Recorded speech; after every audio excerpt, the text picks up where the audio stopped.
Hi, welcome to science system. मैं हूं नीरज कुमार। इस वीडियो में मैं आप लोग को न्यूमेरिकल बतलाऊंगा, ठीक है।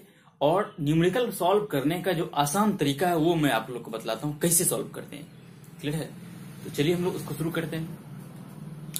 दोस्तों, सबसे पहले न्यूमेरिकल आपको जो पढ़ाऊंगा उससे पहले आप थोड़ा सा आप देख लीजिए जो पिछले आपको जो वीडियो में बतलाया हुआ है।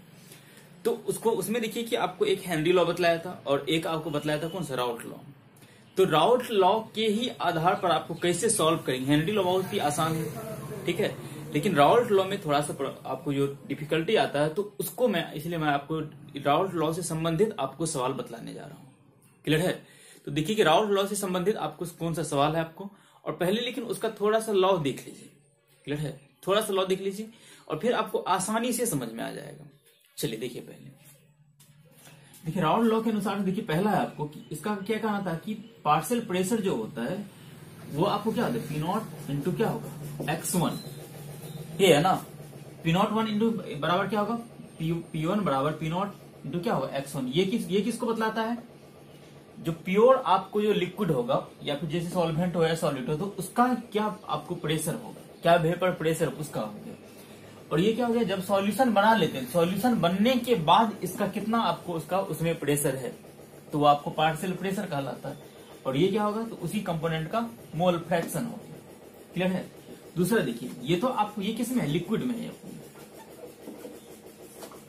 लेकिन अगर आपको जब वेपर बन जाता है, जब लिक्विड से जब निकल जाए वेपर में बनेगा, तो उस वेपर जब उस वेपर में पूछे कि आपको उसका अगर आपको पूछा जाए कि वहां पर क्या कंपोजिशन, क्लियर है, वहां पर क्या उसका आपको कंपोजिशन आएगा, क्या वैल्यू होगा वहां पर, तो उसके लिए क्या है आपको P1 बराबर वहां पर क्या होता है, Y1 इंटू P टोटल। ये कहां पे है, वेपर में लगेगा। तो याद रखिएगा, इसी दोनों पर आपको जो आज मेरी जो न्यूमेरिकल बतलाने जा रहा हूं, इसी पर ही आपको सॉल्व हो जाएगा। ठीक है? तो अब देखिए कि कैसे आपको जो आसान तरीका जो उस न्यूमेरिकल को सॉल्व करने का, उसको देखिए और एंजॉय कीजिए। क्लियर है? चलिए, तो सबसे पहले आप लोग क्वेश्चन देखिए। क्वेश्चन आपको क्या क्या है, दोस्तों ये है आपको न्यूमेरिकल। देखिए, वेपर प्रेशर ऑफ किसका, क्लोरोफॉर्म एंड डाइक्लोरोमीथेन एट कितना है, 298 केल्विन, और कितना है 200 mmHg and 215 mmHg respectively. Calculate the vapour pressure of the solution prepared by mixing, कितना होगा 25.5 gram of CaCl3 and 40 gram of किसका, of CH2Cl2 at 298 kelvin and mole fraction of each component in vapour phase. Clear है? तो अब देखिए इसका हिंदी क्या होगा, तो हिंदी देखिए क्या होगा, क्लोरोफॉर्म और डाइक्लोरोमीथेन, क्लियर है, क्लियर है, का 298 केल्विन पर वेपर प्रेशर 200 mmHg और कितना 215 mmHg क्रमशः है। क्लियर है? तो अब कह रहा है कि आगे कह रहा है आपको, तो विलियन के वेपर प्रेशर, क्लियर है, जिसका निर्माण 25.5 ग्राम और पहले 25.5 ग्राम CaCl3 और 40 ग्राम डाइक्लोरोमीथेन, क्लियर है, के मिलाने से बनता है। क्लियर है? उसका वेपर प्रेशर ज्ञात करना है। और दूसरा क्या कर रहा है, दूसरा कह रहा है कि आपको जो वेपर फेज में जो कंपोनेंट है उसका आपको मोल फ्रैक्शन निकालना है। तो यहाँ पे हिंदी में भी हो गया और इंग्लिश में भी हो गया। क्लियर है? तो अब देखिए कि आपको कैलकुलेट हम लोग कैसे करेंगे। तो कैलकुलेट आपको जब भी आपको अगर न्यूमेरिकल बनाना हो, तो उसका सबसे आसान सा तरीका है कि आप सबसे पहले नोट कीजिए आपको दिया हुआ क्या क्या। अगर आप निकाल लेते कि क्या क्या दिया हुआ है, क्लियर है, और क्या आपको निकालना है, ठीक है, तो आप आसानी से फिर आप निकाल लीजिएगा। क्लियर है? फिर आपको बस सिर्फ एक ही देखना है कि आपको इसके लिए फॉर्मूला कौन सा अप्लाई करना है। इसलिए आप लोग को बोलते हैं कि आप लोग फॉर्मूला को जरूर ध्यान से देखिए। क्लियर है? तो चलिए इसको देखते हैं हम लोग।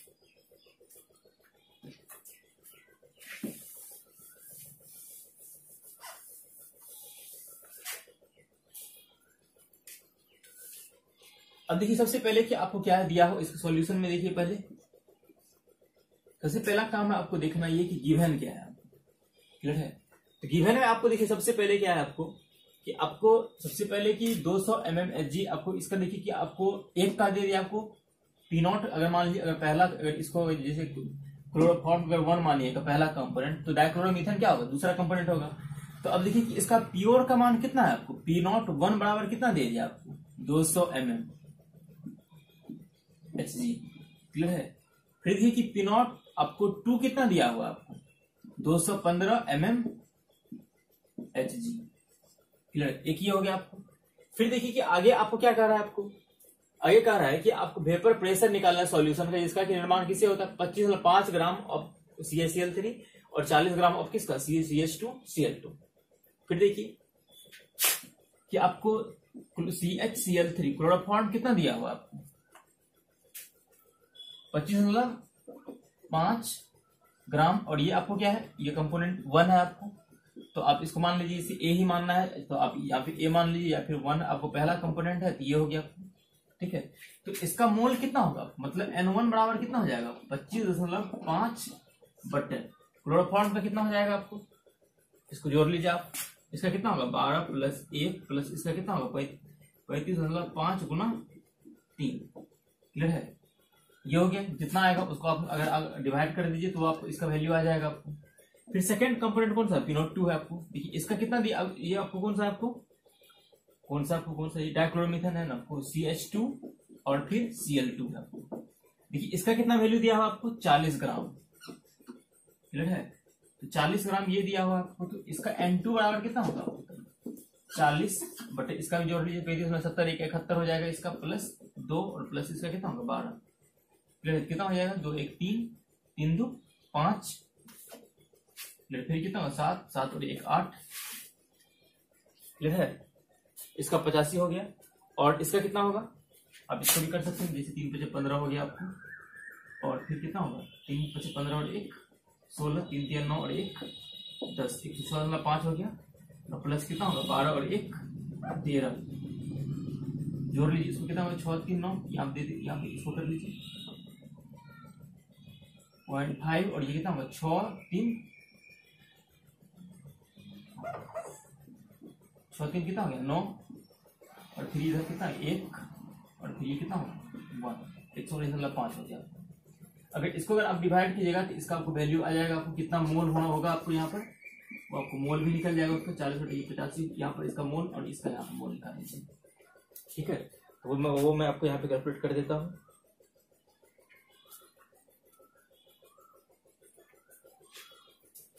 इसका आपको हो जाएगा आपको कितना 0.47 अबाउट में मोल होगा, और या नहीं तो अगर 0.47 यहाँ पे लिख लीजिए, और इसका वैल्यू हो जाएगा आपको 0.213 अबाउट में ही, ठीक है। तो 21 ही आप लीजिए, इतना ही। तो अब देखिए यहाँ पर कि आपको N1 और N2 निकल चुका है, क्लियर है, मोल निकाल लिए हम लोग। देखिए आपको सबसे पहला क्या, calculate the vapour pressure of the solution. देखिए यहाँ पे देखिए सबसे पहले ध्यान से, पूरे सॉल्यूशन का मांग रहा है, मतलब P टोटल। अब ये फॉर्मूला याद कीजिए कि जब P टोटल निकालेंगे हम लोग क्या करते थे, या तो हम लोग को P1 और P2 निकालना पड़ेगा, या नहीं तो P टोटल बराबर एक फॉर्मूला क्या होता है, तो आपको सिर्फ एक का अगर मोल फ्रैक्शन निकाल लीजिएगा तो उसके टर्म में भी हो जाएगा आपको। P टोटल का पहले फॉर्मूला देख लीजिए, इसको आप आसानी से खुद ही निकाल लीजिएगा। जैसे देखिए P टोटल बराबर क्या होता है आपको, देखिए P01 plus P02 minus P01 into यहाँ पर x2 होता है, क्लियर है। अब देखिए कि ये दिया हुआ आपको, ये भी दिया हुआ है, ये भी दिया हुआ है, ठीक है। तो अगर यहाँ पे अगर आप x2 निकाल लेते हैं यहाँ पर, मतलब सेकंड कंपोनेंट, मतलब इसका अगर मोल फ्रैक्शन निकाल लीजिएगा तो आसानी से आपको हो जाएगा, ठीक है। एक ये हो गया आपको, नहीं तो आपको सबका P1, इसका भी P1 निकालना पड़ेगा, इसका भी P2। उसके लिए क्या करना पड़ेगा, दोनों का मोल फ्रैक्शन चाहिए तब होगा। तो आसान यही है कि सिर्फ और सिर्फ हम लोग एक मोल फ्रैक्शन निकाल लेंगे और टोटल हम लोग को ये निकल जाएगा। फिर P टोटल निकल जाएगा, तो अब जो फॉर्मूला आपको बतलाया था P1 बराबर Y1 इंटू P टोटल, उसे हम लोग वेपर फेज में हम लोग Y1 और Y2 निकाल सकते हैं हम लोग, क्लियर है। चलिए तो अब देख लीजिए यहाँ पर इसका क्या होगा। तो सबसे बेहतर है कि आप यहाँ पर मोल फ्रैक्शन आप निकाल लीजिए पहले, क्लियर है। तो आपको x2 बराबर क्या होगा, आपको N2 ले लीजिए, बटा कितना होगा N1 प्लस N2। तो N2 कितना होगा 0.47 बटे N1 और N2 कितना होगा आपको, N1 0.21 और प्लस 0.47, क्लियर है। इसको जोड़ लीजिए, कितना हुआ ये 0.47 हुआ ये, बटे 7 1 8 4 2 6 पॉइंट उड़ा दीजिए आप, 47 बटे कितना हो गया आपको 68 होगा। ठीक है, तो अगर आप इसको अगर आप भागा दीजिएगा तो आपको वैल्यू देख लीजिए 0 पॉइंट समथिंग होगा इसका।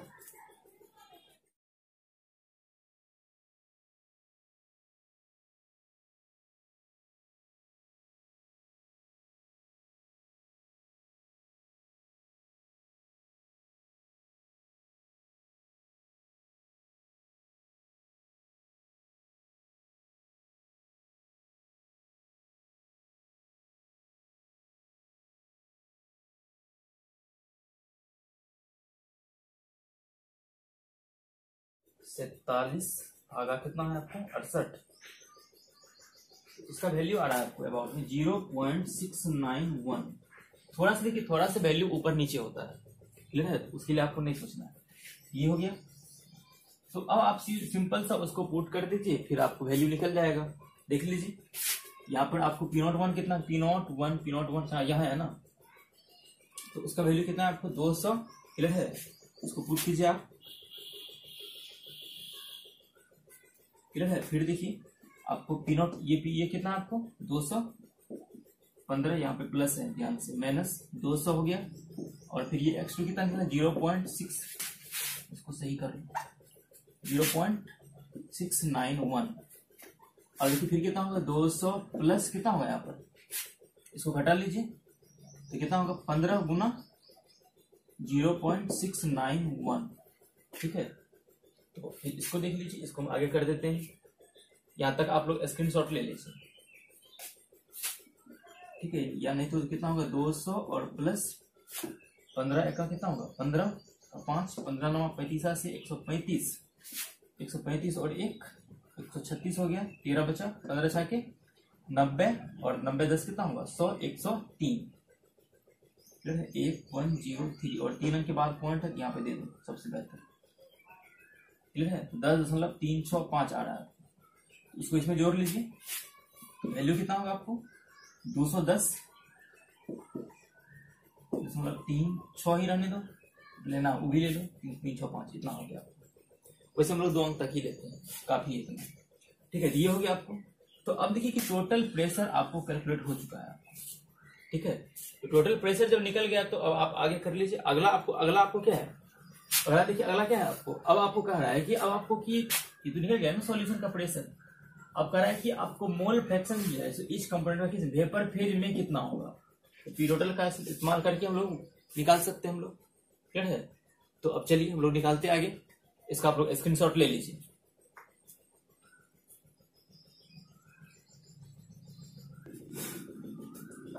तो अब देखिए, अब आप लोग को क्या है, अब आप लोग को वेपर प्रेशर आपको कैलकुलेट करने के लिए, क्लियर है। यहां तक आपको ये आपका टोटल प्रेशर निकल चुका है आपको। देखिए मैं आप लोग को एक इंपॉर्टेंट बात बतलाता हूँ, ये जो आपको क्वेश्चन है आपको सेम टू सेम आपको एनसीईआरटी का जो सॉल्व एग्जाम है वैसा ही है, बस मैंने थोड़ा सा चेंज किया, उसमें 415 है और इसमें मैंने आपको 215 कर दिया, क्लियर है। तो आप इसको देख लीजिए यहाँ पर।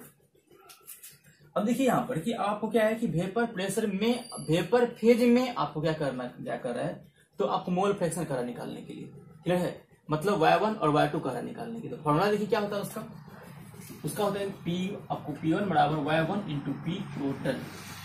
देखिए ये निकालना है, अब यहाँ देखिए कि इसीलिए y1 बराबर आप कह सकते हैं हाँ पी टोटल नहीं P1 बटे क्या होगा पी टोटल। तो इसके लिए देखिए यहाँ पर कि हम लोग को P1 निकालना पड़ेगा, P1 कितना है, ठीक है। तो P1 देखिए हम लोग निकाल लेंगे, क्योंकि हम लोग को अब यहाँ पे P1 के लिए देखिए क्या होता है, निकाल तो लेंगे हम लोग। P1 के लिए क्या होता है, P1 बराबर P01 इंटू क्या होता है P01 इंटू x1, हम लोग को x1 निकालना पड़ेगा, ठीक है। फिर P2 निकालेंगे हम लोग क्या करना P01 इंटू x2। तो देखिए x2 है हम लोग को और P02 है हम लोग निकाल लेंगे, लेकिन x1 हम लोग को निकालना पड़ेगा पहले। x1 कितना होगा, x1 कैसे निकालेंगे, तो उसका फॉर्मूला क्या होता है x2 बराबर 1 माइनस x1, क्लियर है। तो ऐसे हम लोग निकाल लेंगे, ठीक है। तो अब यहाँ पर देख लीजिए यहाँ पर x2 निकला है ना आपको, x2 कितना है, तो x1 निकालना तो 1 माइनस, अब यहाँ पे x2 कर लीजिए तो भी आपको निकल जाएगा, ठीक है। तो अब देख लीजिए यहीं से हम लोग निकालते हैं, तो फॉर्मूला हो गया इसका। तो देखिए इसीलिए x1 बराबर कितना होगा आपको 1 माइनस x2, तो 1 माइनस, अब देखिए x2 कितना निकला था 0.691, ये था ना 0.691, तो कितना होगा इसका वैल्यू, इसको कीजिए कितना होगा। तो देखिए 10 में से 1 जाएगा तो कितना होगा आपको 9, फिर 9 में से 9 गया तो कितना 0, फिर 9 में से 100 गया तो कितना होगा आपको 3। क्लियर है, 0.309 इतना हो गया। तो ये हो गया आपको किसका वैल्यू, x1 का हो गया आपको। क्लियर है ना, ये आपको x1 का हो गया, इसीलिए देखिए कि आपको P1 बराबर कितना होगा आपको P01 इंटू x1। तो P01 कितना था आपको 200। क्लियर है, गुना x1 कितना होगा आपको देख लीजिए 0.309। क्लियर है, और फिर देखिए इसीलिए P2 बराबर कितना होगा आपको P02 इंटू कितना होगा x2। P02 कितना है आपको 215 और गुना x2 कितना है आपको, वो तो जस्ट देखे थे आप लोग, ये है ना 0.691। क्लियर है, तो अब देखिए इसको करके देखिए टोटल को, इसका वैल्यू कितना होगा।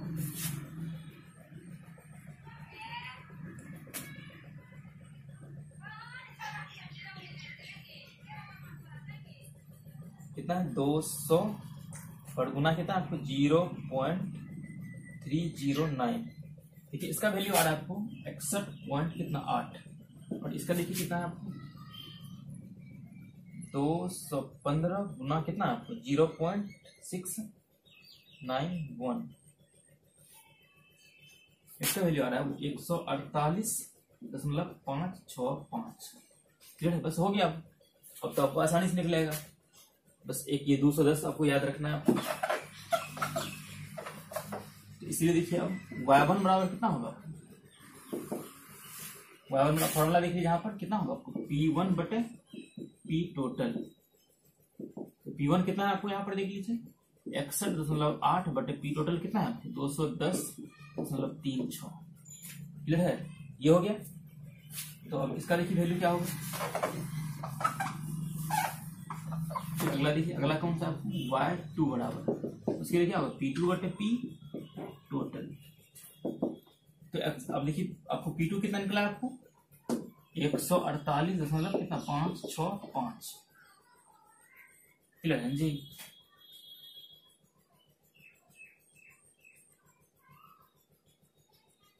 तो 215 गुना 0.691 इतना आ गया आपको, और फिर यही आपको क्या है आपको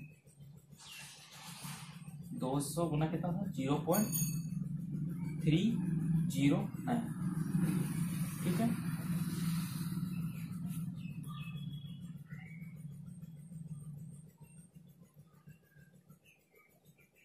दो सौ 15 गुना 0.691 इसका वैल्यू है आपको लिखना हुआ है यहाँ पर, पुट कीजिए इसको कितना होगा ये, तो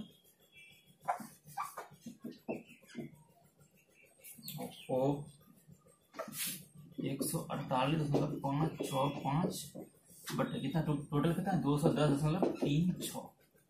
ठीक है, तो अब इसका देखिए वैल्यू कितना होगा और इसका देखिए कितना होगा 61.8 भागा 210.36।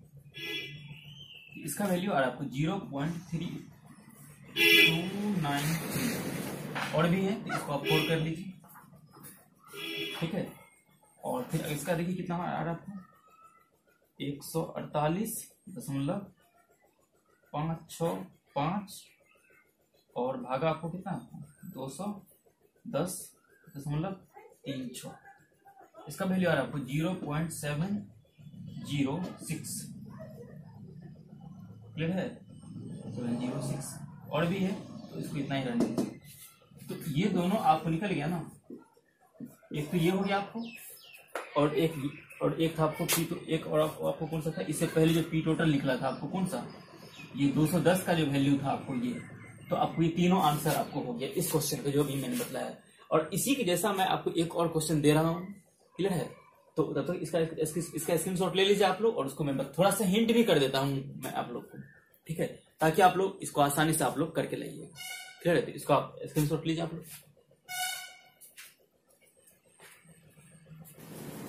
दोस्तों अब देखिए अगला क्वेश्चन है, आप लोग ध्यान से देखिए। अगला क्वेश्चन है आपको, the vapour pressure of pure liquid, clear है, A एंड B देखिए आपको यहाँ पर दे दिया कि एक ए है और दूसरा क्या है आपको बी है, और उसका क्या है वेपर प्रेशर कह रहा है आपको। क्या क्या दिया हुआ देखिए 450 है और mm है Hg, और दूसरा कितना आपको, दूसरा आपको 700 mm Hg क्लियर है।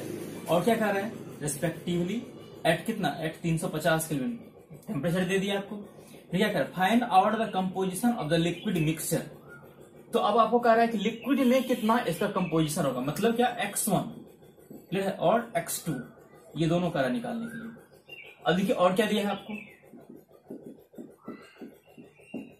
देखिए और क्या, और देखिए इफ टोटल वेपर प्रेशर इस कितना है 600 mm Hg।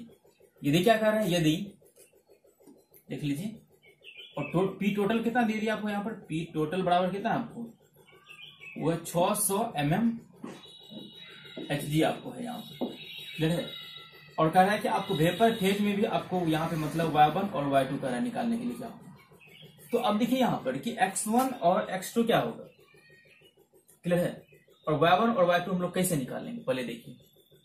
सबसे पहला पॉइंट है यहाँ पर देखिए कि इस, देखिए कि ये आपको ये जो दिया हुआ ये क्या है आपको, ये जो दिया हुआ आपको, तो देखिए कि ये तो आपको प्योर का ना दिया जी, मतलब P0 N हो गया, और ये क्या हो गया आपको P0 B हो गया, ये क्लियर है ना। ये तो P0 A हो गया और ये क्या हो गया P0 B हो गया आपको, ये प्योर का है आपको। अब देखिए कि आपको P टोटल बराबर आपको फॉर्मूला मैंने बताया था ना अभी, क्या होता है वो P0 A, यहाँ पे वहां पे 1 था यहाँ पे A आपको, तो P0 A प्लस क्या होगा P0 B minus P0 A कोश में ये होगा, और इंटू क्या होगा x2 होगा। तो उनसे आप x2 तो निकाल लीजिएगा, देख लीजिए उसको। यहाँ पे क्या होता है P टोटल बराबर देख लीजिए, P टोटल बराबर कितना होगा आपको P0 A प्लस कितना होगा P0 B minus P0 A, और इंटू क्या हुआ यहाँ पर x2, ये भी दिया ये भी दिया और ये भी दे दिया, तो इस सबको करके आप x2 नहीं निकाल सकते हैं, x2 निकल जाएगा आपको उससे। जब x2 निकल गया तो 1 माइनस आप x1 यहाँ पे x2 कर देगा तो आपको x1 निकल जाएगा ना, दोनों निकल गया ना यहाँ पर, ये भी हो गया और ये भी हो गया क्लियर है दोनों। देखिए जैसे जैसे मैं बतला रहा हूँ वैसे वैसे ही करना है आपको। फिर क्या करना है आपको, फिर जब ये निकल जाएगा आपको तो P0 A इंटू x1, ये करके आप क्या निकाल लीजिएगा आपको, आप P1 निकाल लीजिएगा क्लियर है ना। फिर देखिए P0 B माइनस कितना, यहाँ पे देखिए B कर लीजिए इसको, ये A होगा क्लियर है। तो अब देखिए P0 आपको क्या है जी y A होगा ना, और ये y B होगा, तो P A निकल जाएगा आपको। फिर देखिए P B कितना होगा, तो P0 B और इंटू क्या होगा आपको XB कर दीजिएगा, निकल जाएगा आप क्लियर है। आप लोग बनाइएगा जैसे जैसे मैं बतलाया हूं वैसे वैसे आप करके बनाइएगा, आराम से बन जाएगा आपको क्लियर है। चलिए अब आपको थोड़ा सा बतलाता हूं, आपको आगे आपको पढ़ना है, आपको कौन सा, आपको कोलिगेटिव प्रॉपर्टीज क्लियर है। तो इसको देखिए, इसको लिखना है, आप लोग स्क्रीनशॉट ले लीजिए और इसकी हेल्प से बनाइएगा ठीक है। आगे हम कोलिगेटिव प्रॉपर्टी आप लोग को बतलाते हैं।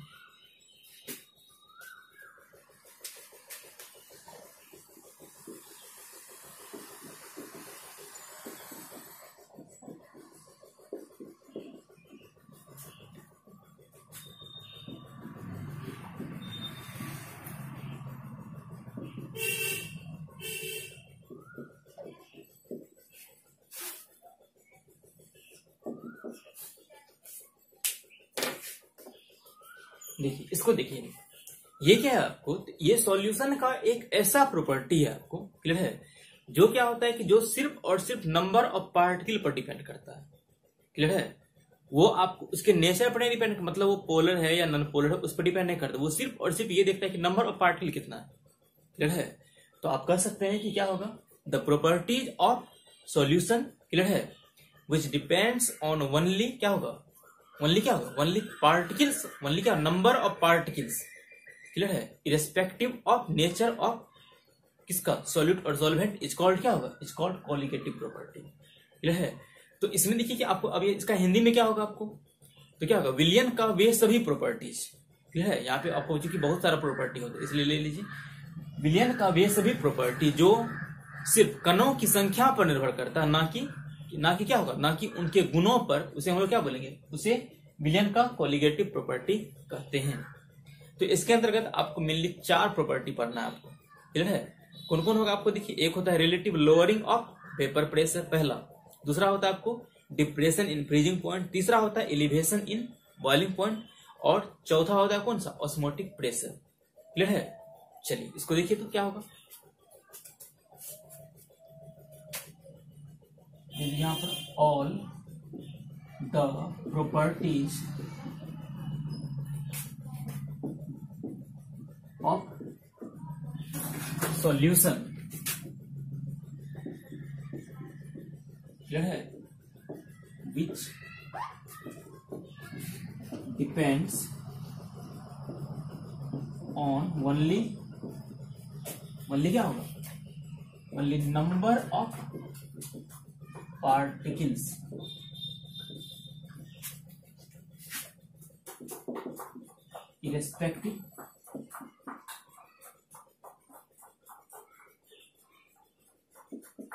irrespective of nature of particle is called, क्या होगा, is called colligative properties।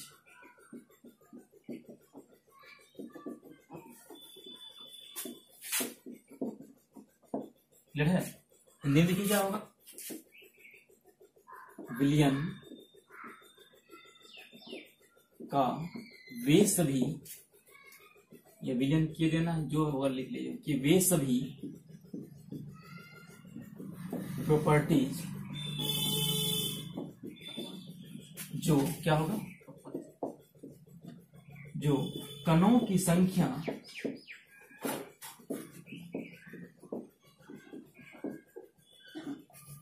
जो कणों की संख्या पर निर्भर करता है,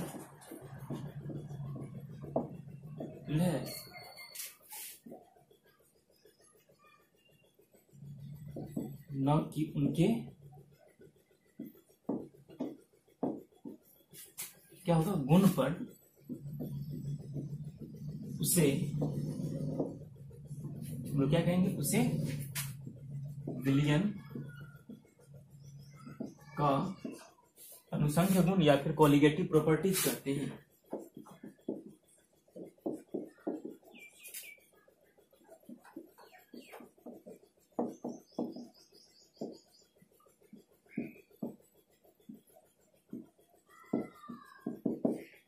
क्लियर है? तो अब देखिए यहाँ पे इसका कौन कौन सा प्रॉपर्टीज है। आपको पहला है, आपको क्या होगा, पहला कौन सा होगा, ये relative lowering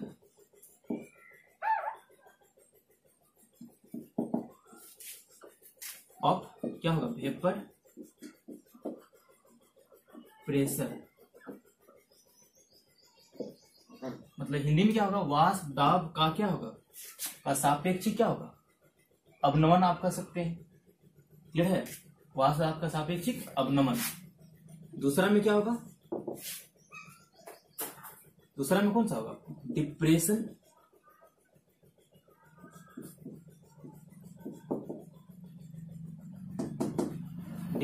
in freezing point, आ रहे जी ध्यान से। यहाँ पे क्या होगा, फ्रीजिंग पॉइंट में क्या होगा, फ्रीजिंग मतलब क्या होता है, हिमनांक में भी क्या होगा, ये भी आपको अवनमन नहीं होगा आपको। क्लियर है? हिमनांक में भी क्या होगा, अवनमन होगा। तीसरा देखिए क्या होगा, एलिवेशन इन क्या होगा, बॉइलिंग पॉइंट। क्लियर है? इसका क्या होगा, बॉइलिंग मतलब क्या होता है आपको, क्वथनांक में, और इसका क्या होगा, उन्नयन, हिंदी में होगा क्वथनांक में उन्नयन। चौथा नंबर देखिए क्या होता है, ऑस्मोटिक प्रेशर ऑफ किसका, ऑफ सॉल्यूशन।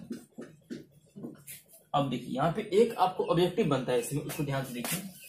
ये होता है कि ये सिर्फ और सिर्फ सॉल्वेंट के लिए होता है, और ये आपको किसके लिए स्पष्ट किया हुआ, आपको सॉल्यूशन के लिए। तो आपको पूछ देगा यहाँ पर कि विलियन का कौन सा आपको, या फिर देगा कि निम्नलिखित में से कौन, क्लियर है, कौन सा कोलिगेटिव प्रॉपर्टी सॉल्यूशन पर डिपेंड करता है ना कि सॉल्वेंट पर, तो वो कौन सा होगा आपको, तो ऑस्मोटिक प्रेशर होगा। क्लियर है, तो ध्यान से इसको देख लीजिए। ठीक है, इसका हिंदी क्या होगा वैसे, विलियन का क्या होगा, विलियन का क्या होगा, परासरण दाब के बारे में पढ़ना आपको। ठीक है, तो यही आपको चार आपको जैसे कोलिगेटिव प्रॉपर्टी है जिसको पढ़ना है। क्लियर है, इसका स्क्रीनशॉट लीजिए। अब आप लोग न्यूमेरिकल को देख लीजिए। आप लोग न्यूमेरिकल ने ये आपको रिलेटिव लोअरिंग जो आपको न्यूमेरिकल तो बतला दिया आप लोग, रिलेटिव लोअरिंग और वेपर प्रेशर जो उसको थोड़ा सा देख लीजिए। पहला नंबर कौन सा है, relative lowering of vapour pressure. Clear है, देखिए वेपर प्रेशर में जो है सापेक्षिक कहिए या फिर सापेक्षिक जो अवनमन हो रहा है, जो कमी हो रहा है, वो कैसे होगा। देखिए ये मैंने आप लोग को लिया प्योर सॉल्वेंट। क्लियर है, ये आपको कौन सा, आपको ये आपको प्योर सॉल्वेंट।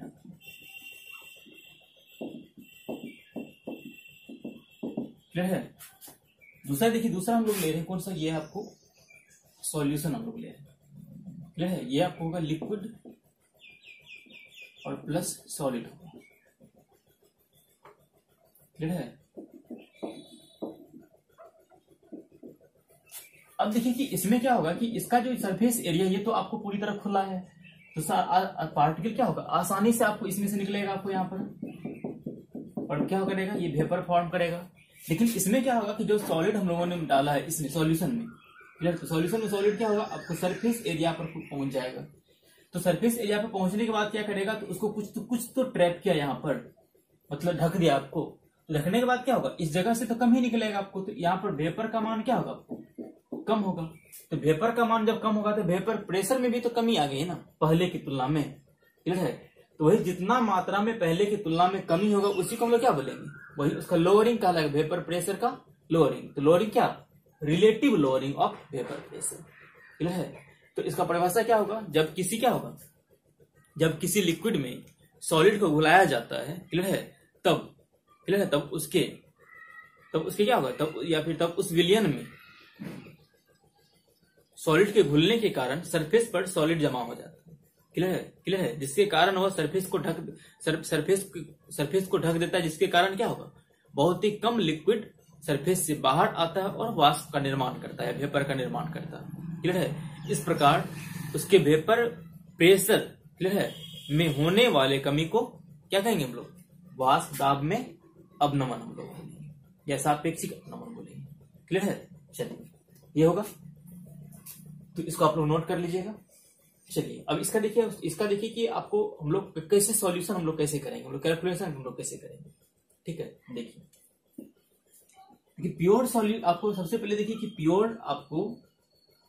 प्योर सॉल्वेंट का क्या होगा, यहां दे दीजिए vapour pressure of VP, vapour pressure of किसका, प्योर सॉल्वेंट। ये कितना होगा आपको, P0 होगा आपको, या P0 ए भी आप कर सकते हो उसको। फिर देखिए, अब देखिए फिर जब सॉल्यूशन बनेगा तब क्या होगा, या फिर आप ये कहिए कि जब P01 ये हो गया आपको, क्लियर है ना।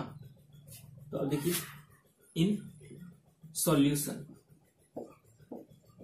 तो सॉलिड, क्योंकि आपने सॉलिड मिलाया है तो सॉलिड का तो कोई प्रेशर होता नहीं, तो होगा किसका, सिर्फ और सिर्फ सॉल्वेंट का ही होगा यहाँ पर।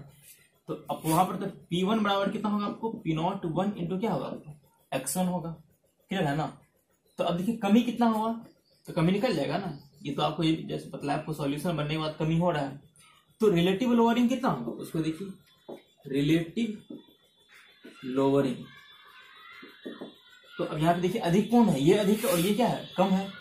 आप लिख सकते हैं यहाँ पे P01 माइनस कितना P1 बराबर कितना डेल P1, कोई दिक्कत।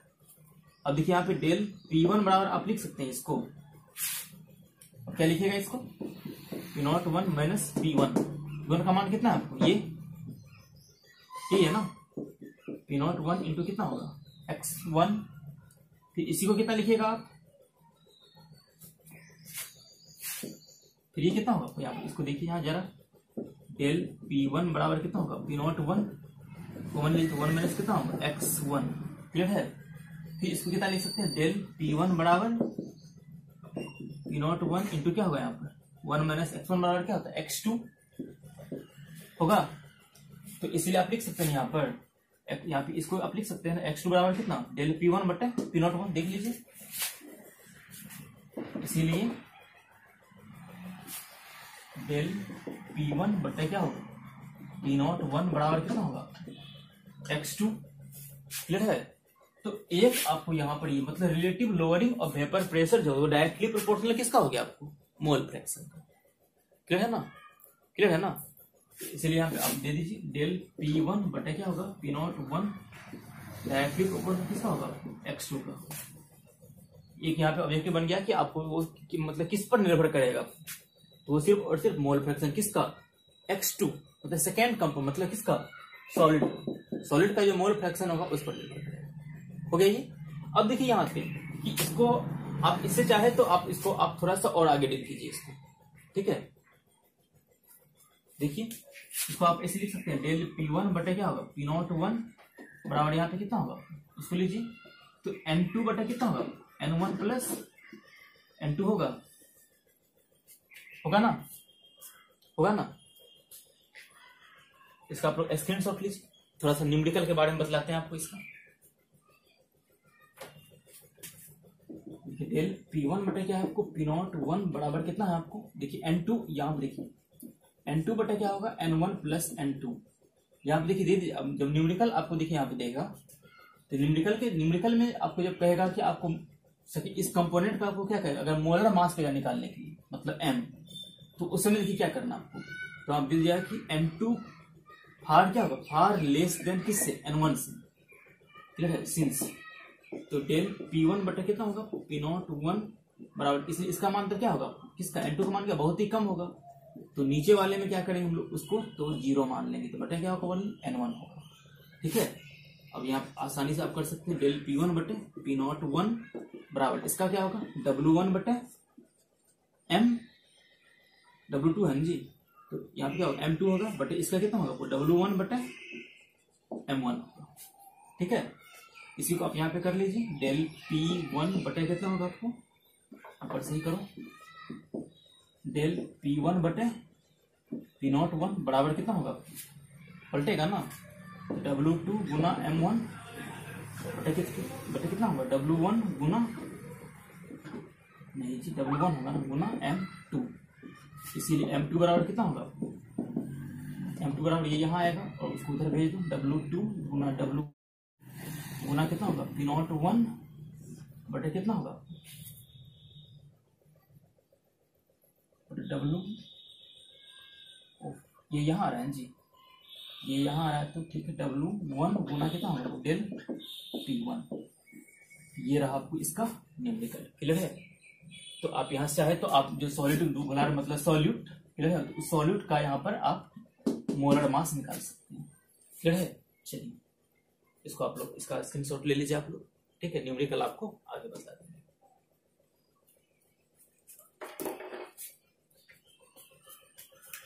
ठीक है दोस्तों, अब आगे आप लोग ऑब्जेक्टिव जरूर देख लीजिएगा। क्लियर है, तब तक बाय आप लोग को। क्लियर है, चलिए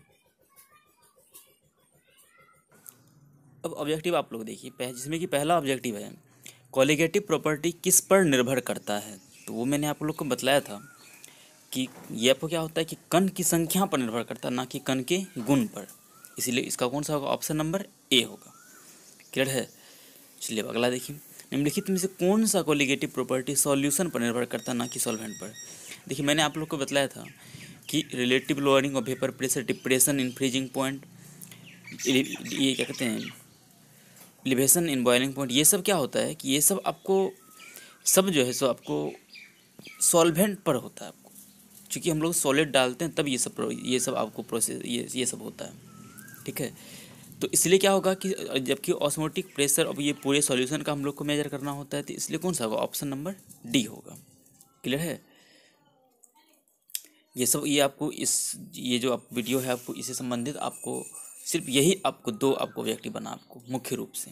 क्लियर है, तो इसलिए मैं आपको कहता हूँ कि जब भी आप लोग पढ़ते हैं तो ध्यान से पढ़िए। और ध्यान से वीडियो को देखिए, क्योंकि जितना भी ऑब्जेक्टिव बनता है वो सब आपको उसी से ही है। क्लियर है? तो चलिए अब हम लोग अगले वीडियो में मिलते हैं, तब तक इसको ध्यान से देख लीजिए आप लोग। और जब मैं ऑब्जेक्टिव बतलाता हूँ सबको आप लोग एक जगह नोट कीजिए। क्लियर है? चलिए ठीक है, बाय तब।